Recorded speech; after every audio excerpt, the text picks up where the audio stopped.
tous, bienvenue aujourd'hui dans ce JT de la paye et du social, JT du 5 juin 2023.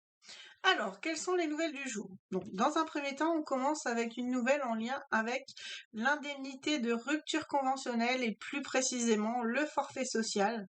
Donc, pour rappel, en cas d'indemnité de rupture conventionnelle, le forfait social passe à 20% pour la partie en fait qui n'est pas exonérée en fait de cotisation. Et donc, à partir du 1er septembre 2023, l'indemnité de rupture conventionnelle devra en fait bénéficier de quelques petites différences au niveau du plan fiscal. Donc, le forfait social à 20% sera remplacé par une contribution spécifique à 30% sur la partie, en fait, sur la fraction exonérée de cotisation.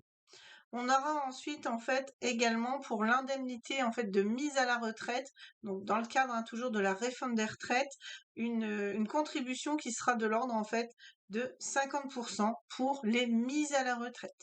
Donc à partir de septembre 2023, on attend un petit peu des précisions par rapport à ça, mais quelque chose va se mettre en place au niveau du forfait social. Donc forfait social pour l'indemnité de rupture conventionnelle qui était jusqu'alors à 20% et qui sera remplacé en fait par une contribution de l'ordre de 30%. On continue par une seconde information en lien là plus avec la réforme pour les stages professionnels en lycée professionnel. Donc à partir en fait de la rentrée 2023, une gratification mise en place par l'État devrait rentrer en vigueur. Donc c'est-à-dire que les personnes qui partiront en stage dans le cadre en fait de leurs études au sein de lycées professionnels devront percevoir en fait une gratification qui sera prise en charge par l'État. Cette gratification devra être en fait à hauteur de 50 € par semaine pour le lycée professionnel et pour les élèves qui sont concernés par une première année de CAP, puis passera ensuite à 100 € pour les terminales.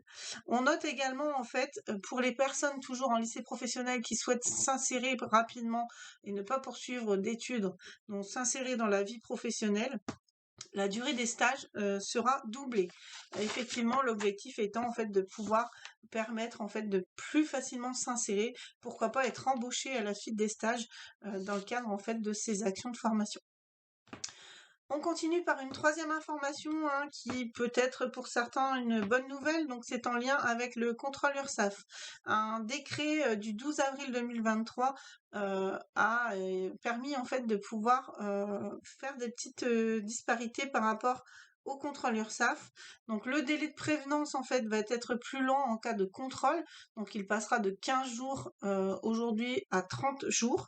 Et également une petite information pour les entreprises de moins de 20 salariés. Donc la période de contrôle ne pourra pas excéder 3 mois maximum, que ce soit un contrôle en distanciel sur pièce ou un contrôle sur place.